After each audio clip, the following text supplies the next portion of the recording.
ayat ini ada 4 ayat saja.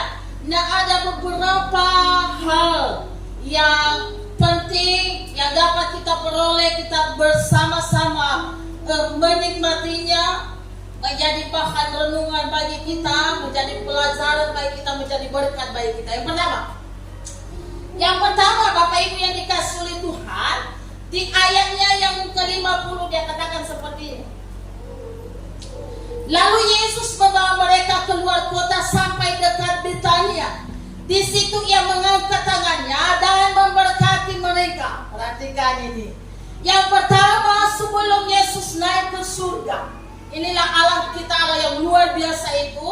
Firman Tuhan mencatat Yesus mengangkat tangannya dan memberkati murid-muridnya. Ia mengangkat tangan, lalu ia memberkati mereka. Adakah di antara kita yang tidak perlu berkat Tuhan? Semuanya kita perlu berkat Tuhan. Dan itulah yang Tuhan kerjakan. Ia tidak meninggalkan kita sendirian. Ia meninggalkan para muridnya dengan berkat yang luar biasa. Nah, Bapak Ibu, kata berkat di dalam bahasa Yunani ditulis eulogia, yang berarti yang pertama, ya, artinya yang pertama, suatu karunia ilahi yang menyebabkan pekerjaan kita berhasil. Di dalam kitab di dalam kitab Ulangan pasal 28. Jadi kalau bisa Michael ikuti ya. Ulangan 28 ayat 12, firman Tuhan katakan seperti ini. Ayatnya yang ke-12, Ulangan 28 ayat 12, firman Tuhan katakan seperti ini. Tuhan akan membuka bagimu perbendaharaannya yang melimpah, yakni langit, untuk memberikan hujan pada tanahmu pada masanya, dan memberkati segala pekerjaanmu, sehingga engkau memberi pinjaman kepada banyak bangsa, tetapi engkau sendiri tidak meminta pinjaman. Ini berkat. Arti berkat yang pertama itu suatu karunia ilahi yang menyebabkan pekerjaan kita berhasil. Jadi apapun yang Bapak Ibu kerjakan, sesederhana apapun, kalau berkat Tuhan ada di sana, engkau akan menikmati berkat yang luar biasa. Itu berkat, ya. Jadi Tuhan tidak tentukan harus mengerjakan ini, pekerjaan ini, kau harus jadi pegawai negeri, tidak. Tapi apapun yang kau kerjakan, kalau Tuhan berkati, itulah anugerah Tuhan. Tuhan memberkati kita, memberkati apapun yang kita kerjakan. Itu yang pertama yang katakan. Kemudian Bapak Ibu, berkat itu juga artinya kehadiran Allah bersama dengan kita. Di dalam kitab Kejadian 26, ini kisahnya. Kejadian 26 ayatnya yang ketiga, ini tentang kisah Ishak ketika dia ada di negeri Filistin. Ayat yang ketiga, dia katakan seperti ini, tinggallah di negeri ini sebagai orang asing. Ingat pada masa itu terjadi kelaparan di sana. Jadi Ishak ini sudah ada di dalam hati dan pikirannya dia akan pergi ke Mesir untuk mengambil bahan makanan di sana. Tapi Tuhan katakan, tinggallah di negeri ini sebagai orang asing. Maka aku, kata Tuhan, akan menyertai engkau dan memberkati engkau. Sebab kepadamu lah dan kepada keturunanmu akan kuberikan negeri ini. Dan aku akan menempati sumpah yang telah kuikrarkan kepada Abraham ayahmu. Jadi berkat yang kedua artinya kehadiran Allah bersama dengan kita. Di mana kita berada? Kalau Tuhan bersama dengan kita, itulah berkat yang sesungguhnya. Lihat, Ishak ada di negeri orang Filistin yang saat itu terjadi kelaparan yang luar biasa. Tapi karena Tuhan menyertai Ishak dan dia taat kepada apa yang Tuhan perintahkan kepadanya, tinggal di negeri ini. Kalau kita baca ayat selanjutnya di ayat 12, saya katakan Ishak menabur. Di masa kelaparan itu sedang menabur di sana. Dan dikatakan ketika Tuhan bersama dengan dia, bukan tambah melarat hidupnya, tapi dia katakan Tuhan memberkati apapun yang dia kerjakan. Apapun yang dia kerjakan Tuhan memberkati. Sehingga ayat ini kalau kita baca semua pasal ini diceritakan bahwa Tuhan memberkati Ishak yang menjadi orang yang sangat kaya. Kenapa? Karena Tuhan bersama dengan kita. Pastikan Tuhan ada bersama dengan kita. Tuh Bapak Ibu. Kalau Tuhan tidak bersama dengan kita, apapun yang kita kerjakan, mulai pagi sampai malam kita capek, ya kan? Mengerjakan semua pekerjaan kita nggak tahu hasilnya entah kemana. Ini lewat tangan kanan kita taruh ke kantong kita, itu pasti ada yang bolong, jatuh lagi. Nggak tahu entah kemana. Tapi kalau Tuhan bersama dengan kita, berkat Tuhan yang luar biasa di sana. Tidak hanya dengan materi, bagaimana perlindungan Tuhan dalam kehidupan Ishak ketika dia ada di negeri Filistin begitu luar biasa. Apakah semua orang di sana menyukainya? Tidak. Bahkan mengganggu dia apapun yang dia kerjakan, orang akan datang dan mengatakan ini milik kami. Mereka mengusir dia.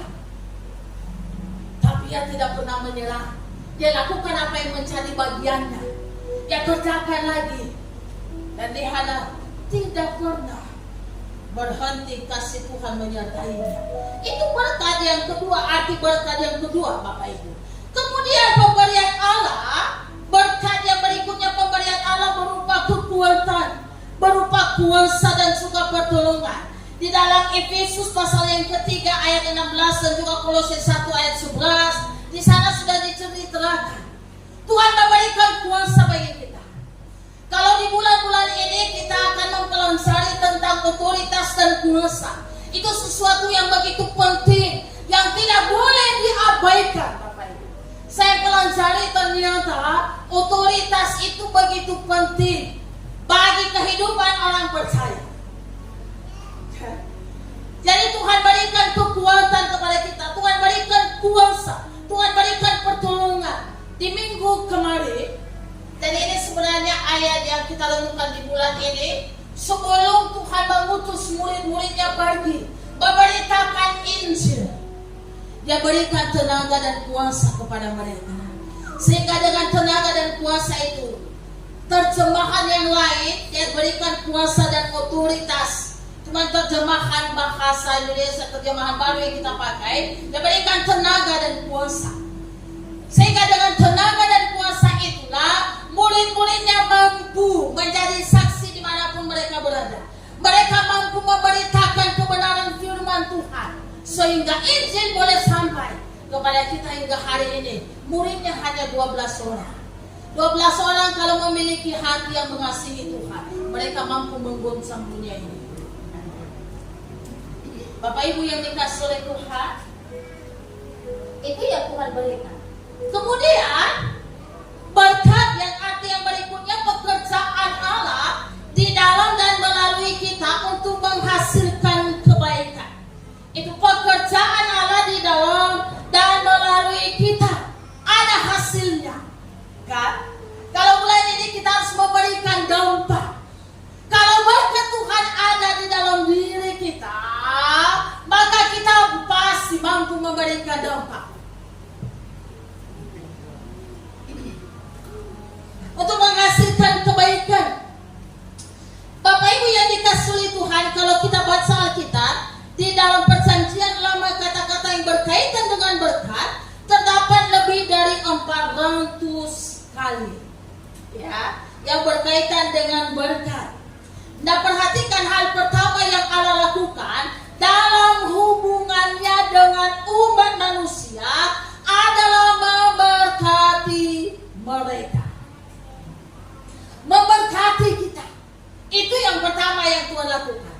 Dan bahkan sampai ketika yang naik ke surga, yang dia tinggalkan ini juga adalah berkatnya.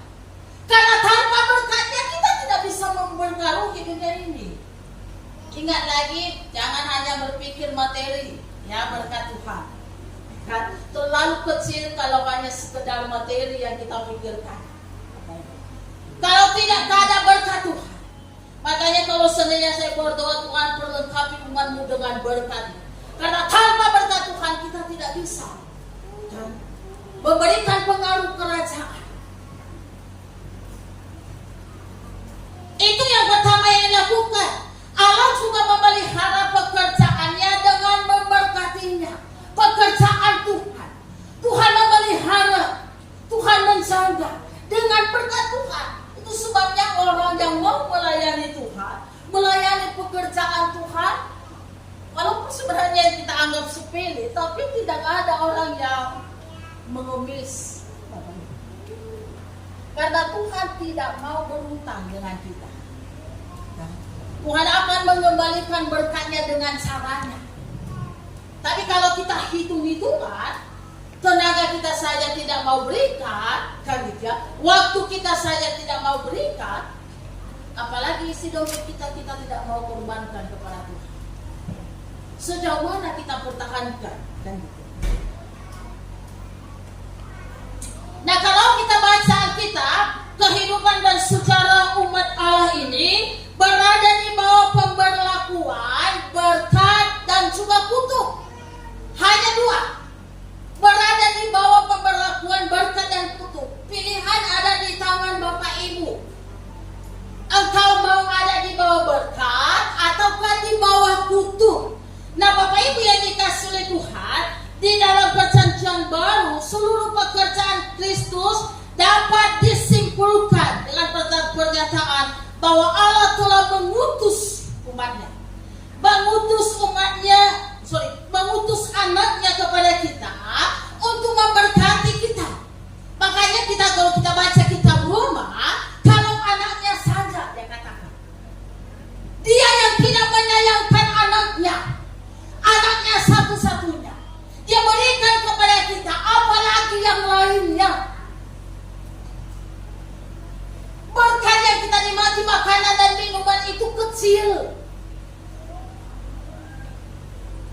Pakaian yang kita butuhkan kecil.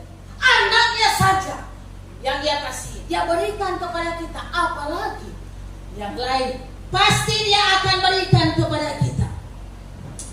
Nah, Bapak Ibu yang dikasih oleh Tuhan, sekali lagi yang begitu penting bagi setiap kita, umat Allah harus memilih berkat ataukah kutuk. Nah, berkat itu terjadi karena ketaatan kita. Kita boleh menikmati berkat ketika kita taat, tapi ketidaktaatan akan menyebabkan kutuk dalam hidup kita. Kita tinggal pilih itu. Maukah menerima berkat, maka Tuhan ingin kita taat. Ya. Kita taat kepada kebenaran firman Tuhan.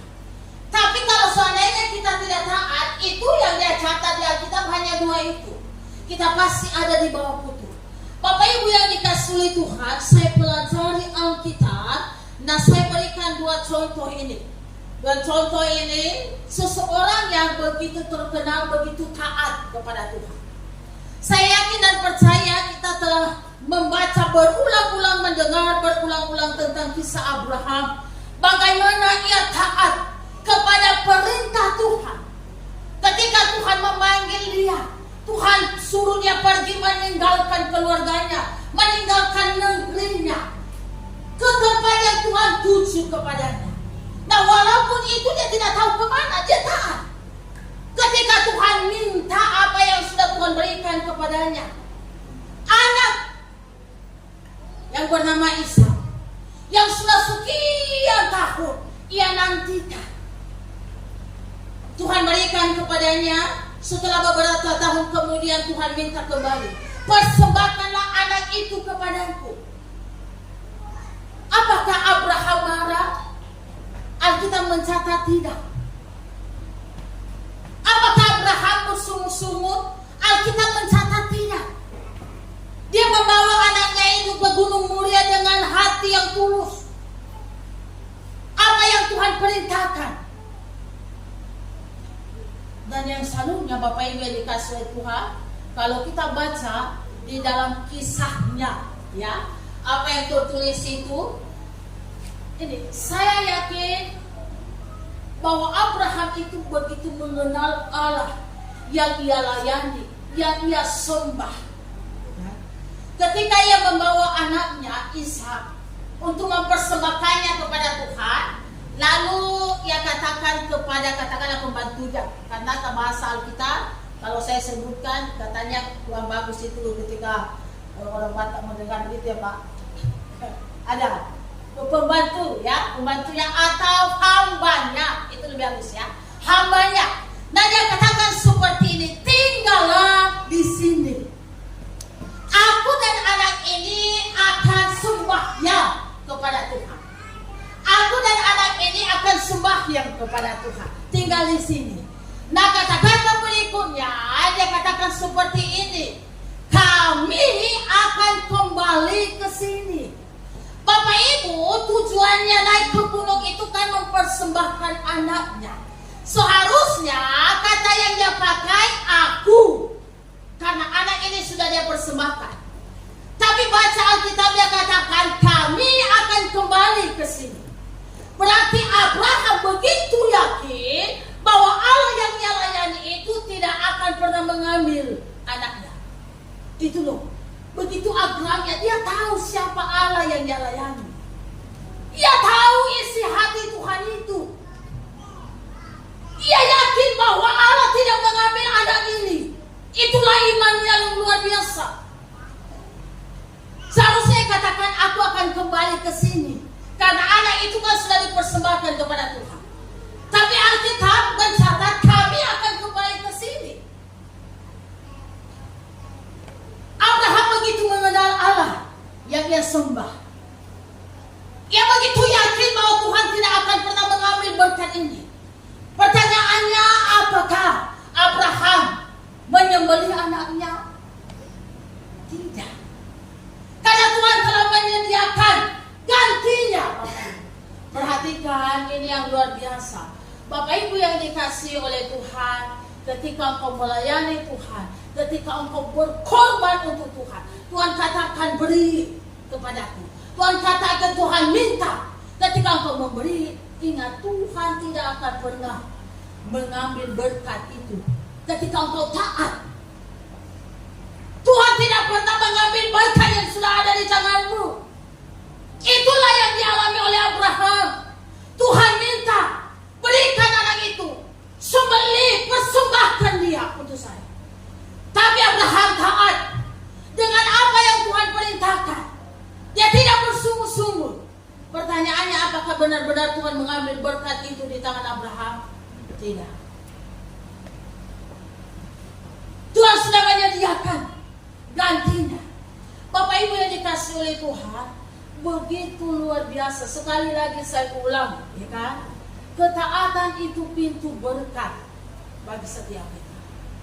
Pintu berkat bagi umat Tuhan. Ketika kita mau taat, ketika Tuhan meminta, ketika Tuhan minta kita berkorban.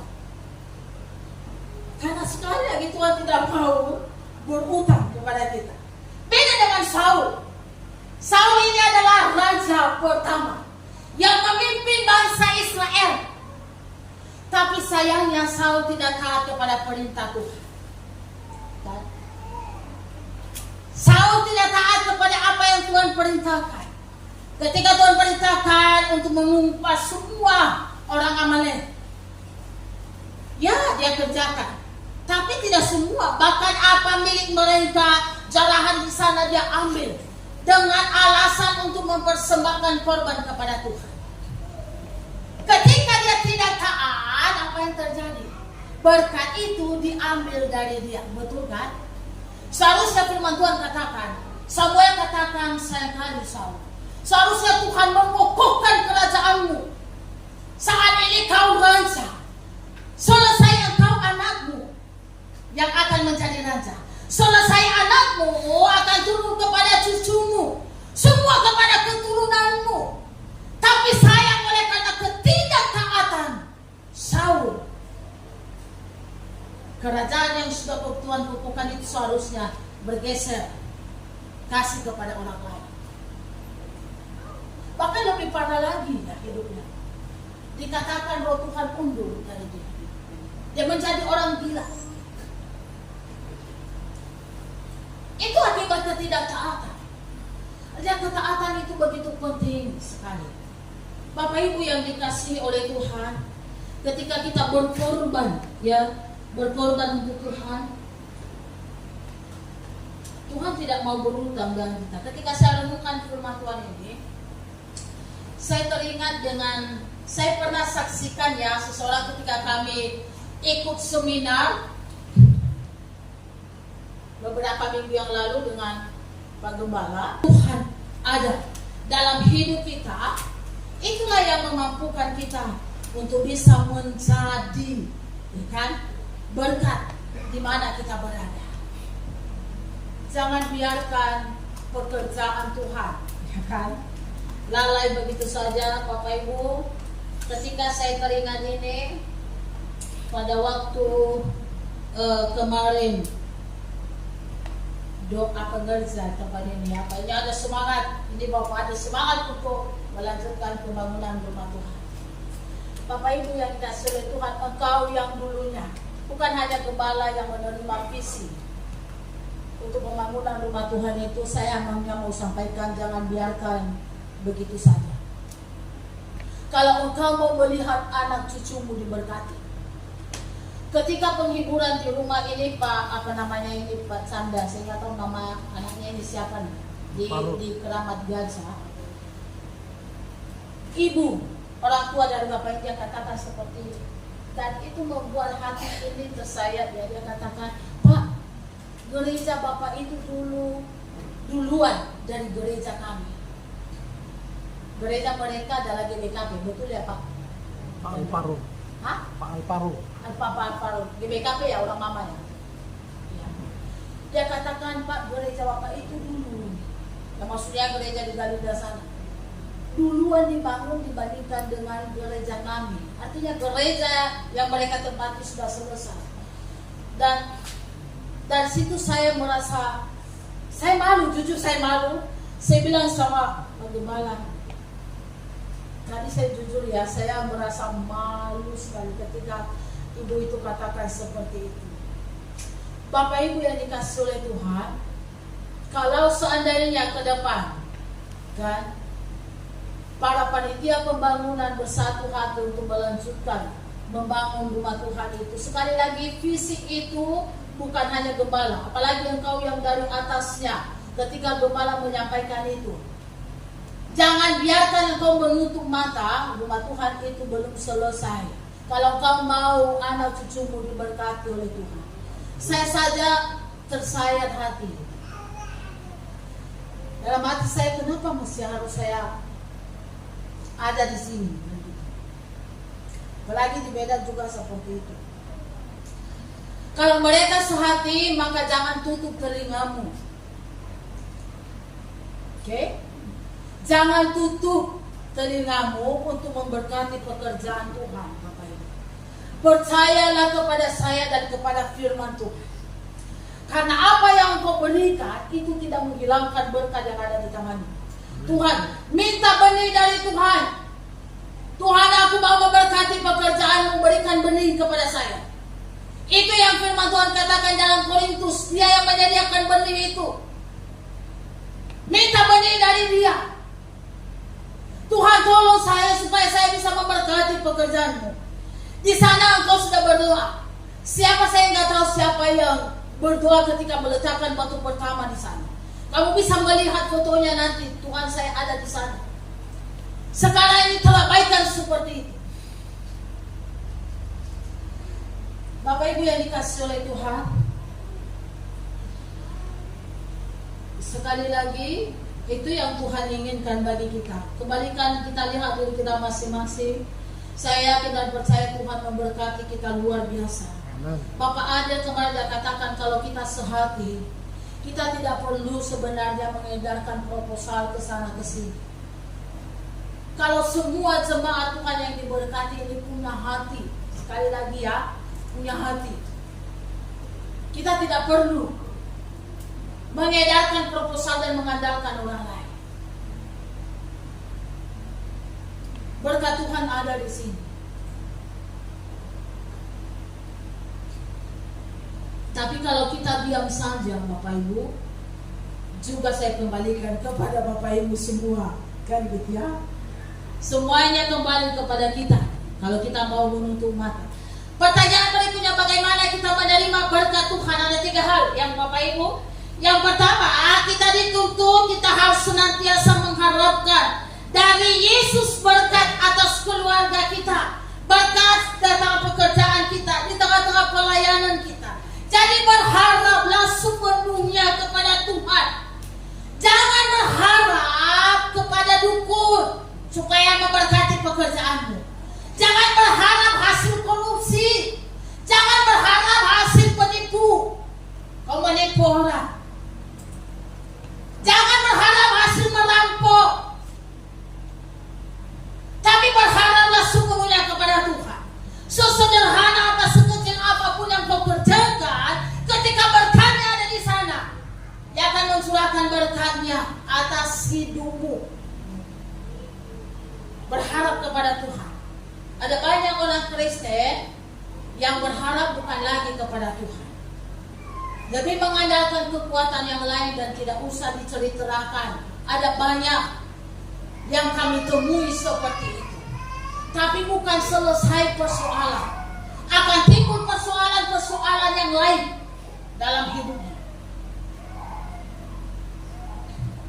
Jangankan di tempat yang lain.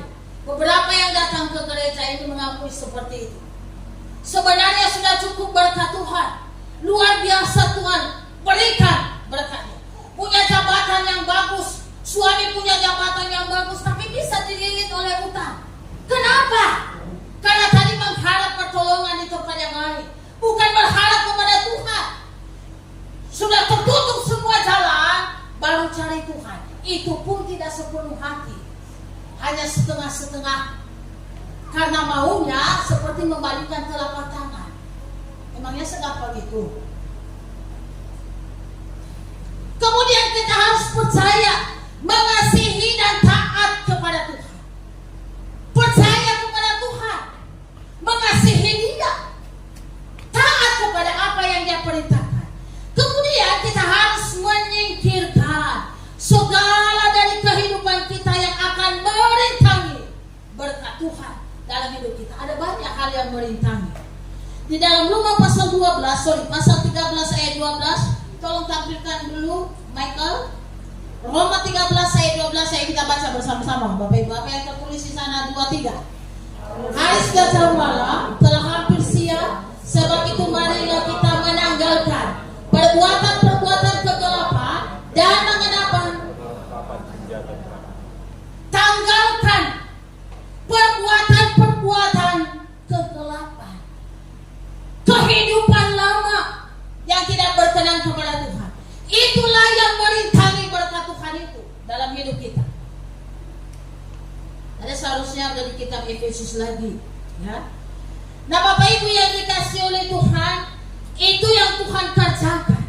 Sesungguhnya setiap hari Tuhan mencurahkan berkat-Nya bagi kita. Yang angkat tangan, pekerjaan Tuhan itu di surga hanya untuk memberkati umat-Nya. Jadi kalau engkau melarang hingga hari ini, bahkan mengemis terus, perlu kita koreksi diri kita. Mana tahu ada sampah yang menghalangi sehingga berkat itu tidak sampai kepada kita. Ada yang merintanginya. Kita harus membereskan itu, Bapak Ibu. Yang kedua, dalam firman Tuhan yang barusan kita baca dalam kitab Lukas, kita bisa melihat respon para murid setelah menerima berkat Tuhan. Walaupun peristiwa kenaikan Yesus ke surga, peristiwa adalah perpisahan yang seharusnya ini menyedihkan. Siapa sih yang tidak sedih ketika berpisah? Kan? Tapi kita lihat respon para murid, dikatakan di ayatnya yang ayat 52. Ini respon mereka yang pertama. Di ayat 52 bagian A dikatakan seperti ini, mereka sujud menyembah kepadanya. Mereka sujud menyembah kepada Tuhan. Itu yang mereka lakukan. Bukan menangisi, tapi mereka menyembah. Dalam bahasa Yunani, kata yang dipakai khusus di ayat ini, Bapak Ibu, dipakai kata proskuneo, yang diterjemahkan sebagai membungkuk badan, tersungkur dan mencium. Jadi di sini digambarkan gerakan fisik dari penyembahan.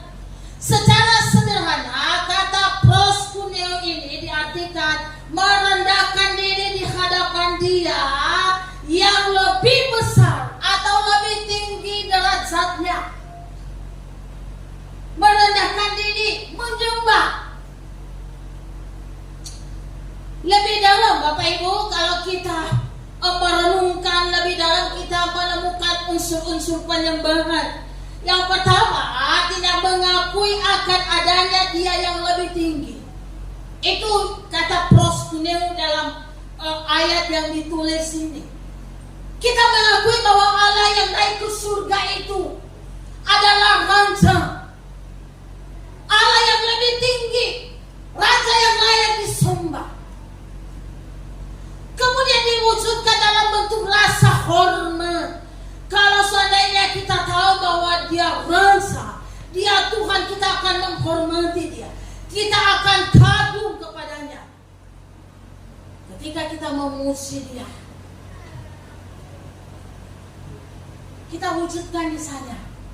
Kemudian mencari pengikut Tuhan atau beribadah kepadanya.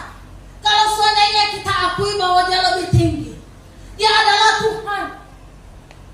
Jadi penyembahan itu aktif, Bapak Ibu, bukan hanya sekedar ditulis begitu saja, ya kan? Ada yang katakan tadi, menggerakkan, merendahkan diri, membungkukkan kepala. Kemudian merendahkan diri kita. Penyerahan diri atau proskuneo berarti tersungkur. Membungkukkan badan atau berarti menyerahkan kepala. Kalau Bapak Ibu pernah membaca kisahnya Maria yang meminyaki kaki Yesus, kemudian apa yang dia lakukan? Ini rambutnya, mahkotanya ini dia kasih di kaki Yesus, dia lap, dia menyeka dengan rambutnya, menyerahkan kepala. Kenapa Bapak Ibu? Karena pusat pemerintahan kehidupan kita, lambang kehormatan kita, ini adalah kepala. Kita serahkan kepada Tuhan, karena Dia yang lebih tinggi. Itulah penyembahan yang Dia katakan di sana. Kalau kita mengakui bahwa Allah yang kita sembah itu adalah Allah yang lebih tinggi, Allah yang layak disembah, jadi ada rasa hormat, kagum. Kita sujud menyembah Dia. Itu yang mereka lakukan. Pertama, mereka menyembah Dia ketika mereka melihat Dia naik ke surga.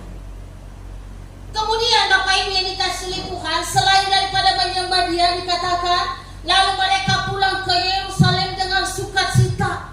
Mereka bersukacita. Walaupun Tuhan Yesus sudah naik ke surga, berpisah dengan mereka, mereka tidak melihat Dia lagi. Namun sukacita surgawi itulah yang menguasai kehidupan mereka. Sukacita itu tidak sama seperti sukacita yang diberikan oleh dunia ini. Mainkan dulu musiknya. Mana aku main musik?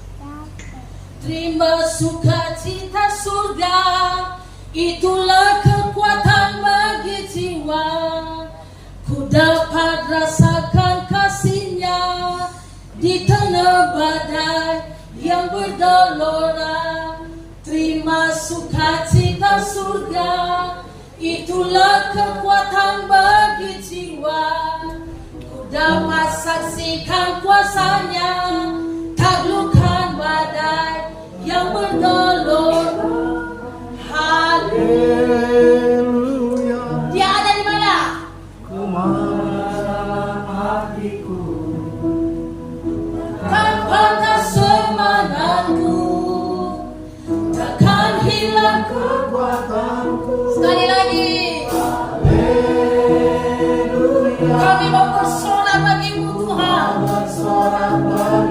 Sukacita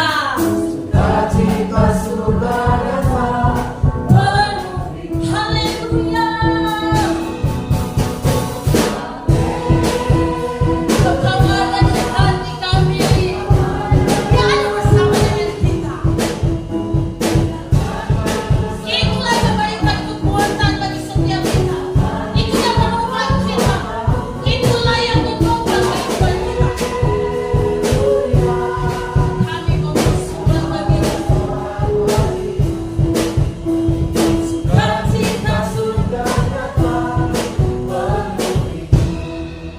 Sukacita surga. Itu yang memenuhi mereka. Jadi kalau seandainya ada orang percaya saat ini, sebenarnya ada sukacita.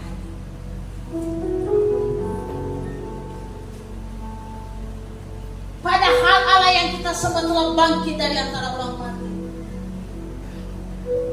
Jadi harus ada bedanya orang yang tidak mengenal Tuhan.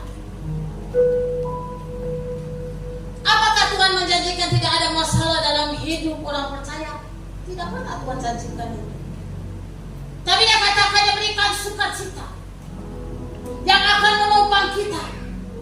Sukacita itu ada di hati kita. Itu yang menjadi kekuatan kita.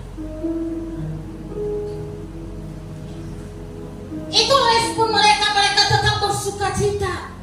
Jadi berbeda Bapak Ibu yang dikasih oleh Tuhan sebelum Yesus bangkit atau ketika Yesus mati. Saat ini respon mereka berbeda. Sukacita itu adalah sukacita yang mengalahkan ketakutan kita. Sukacita yang membangkitkan semangat, membangkitkan gairah, dan juga daya juang yang tinggi. Itulah sukacita yang Tuhan anugerahkan bagi kita. Sukacita untuk tetap taat dan setia, menyerahkan seluruh kehidupan kita kepada Tuhan. Sukacita dari Tuhan. Itu yang mereka miliki. Mereka menunjukkan. Mereka bukan sedih meratapi nasib mereka, tapi mereka tetap bersukacita. Selain daripada mereka bersukacita, mereka tetap bersekutu dengan Tuhan. Dikatakan di ayat yang 53, mereka senantiasa berada di dalam bait Allah dan memuliakan Allah. Mereka ada di bait Allah. Mereka tidak meninggalkan Tuhan setelah Tuhan memberkati mereka. Begitu banyak orang percaya setelah menerima berkat dari Tuhan, mereka lupa. Mereka tidak ingat lagi kepada sumber berkat yang sesungguhnya. Tapi para murid ini, setelah mereka diberkati, firman Tuhan mencatat mereka senantiasa, bukan hanya 1 hari 2 hari, mereka senantiasa berada di dalam bait Allah. Ngapain di bait Allah? Kalau bukan untuk melayani Tuhan, untuk meninggikan nama Tuhan, untuk menyembah Tuhan, untuk mendengarkan kebenaran firman Tuhan, mereka tetap bersekutu dengan Tuhan. Mereka memuliakan Tuhan di sana. Dan ini kita bisa melihat dalam kehidupan jemaat mula-mula. Mereka senantiasa bersekutu. Itulah yang memampukan mereka boleh menjadi saksi. Sehingga firman Tuhan mencatat, Tuhan begitu senang. Tuhan menambah bilangan mereka hari lepas hari. Karena apa yang mereka lakukan menyenangkan hati Tuhan, menjadi berkat bagi orang lain. Bapak Ibu yang dikasihi oleh Tuhan, jangan lupakan Tuhan. Ketika Tuhan sudah memberkati kita, jangan sampai seperti kisah orang miskin yang pernah juga, kayak itu sudah pernah saya ceritakan kepada kita, yang mencari butuh setiap hari. Lalu ia marah kepada Tuhan. Dia katakan seperti ini, Tuhan, mengapa engkau tidak adil kepadaku? Padahal aku tidak meminta banyak dari Tuhan. Aku tidak meminta rumah, aku tidak meminta emas, aku tidak meminta harta kekayaan yang banyak. Asalkan dalam satu hari saja saya bisa makan 2 kali saja, itu sudah cukup.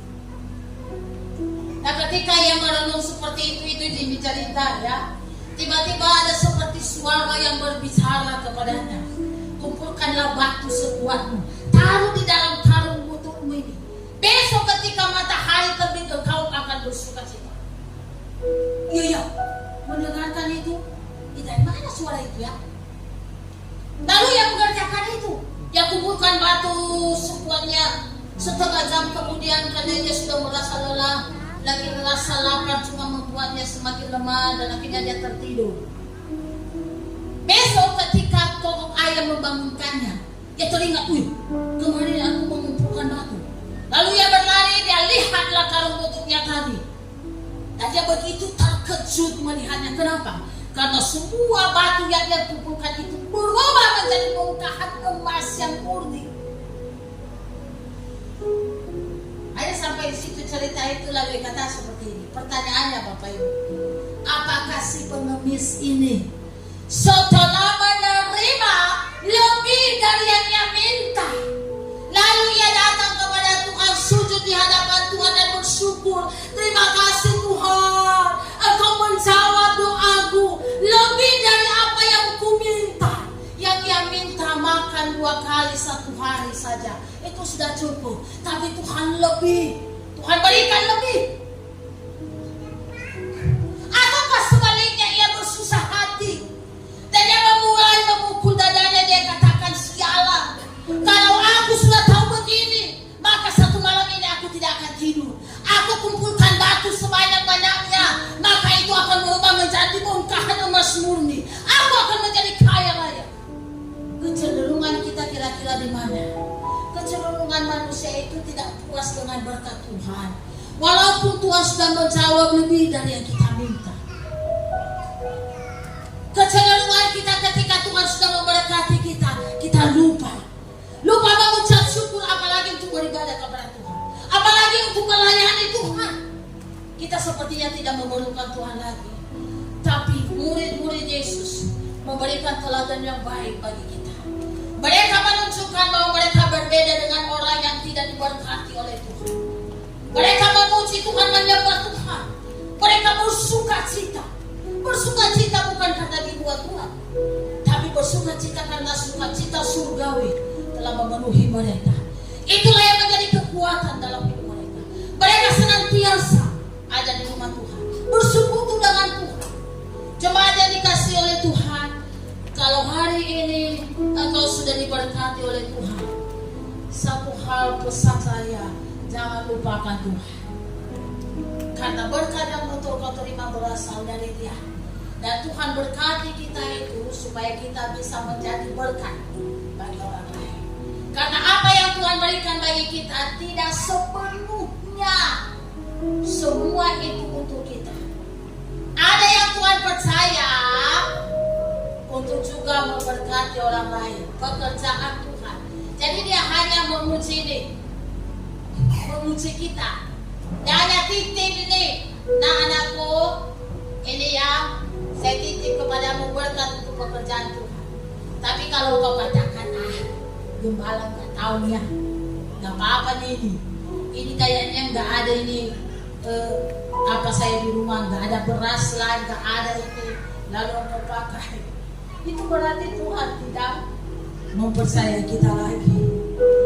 Yang jelas Yesus kembali ke surga tidak meninggalkan kita sendirian, tapi yang memberikan penolong dan juga berkatnya dalam hidup kita. Bapak Ibu, Tuhan mau kita ada di bawah berkat Tuhan.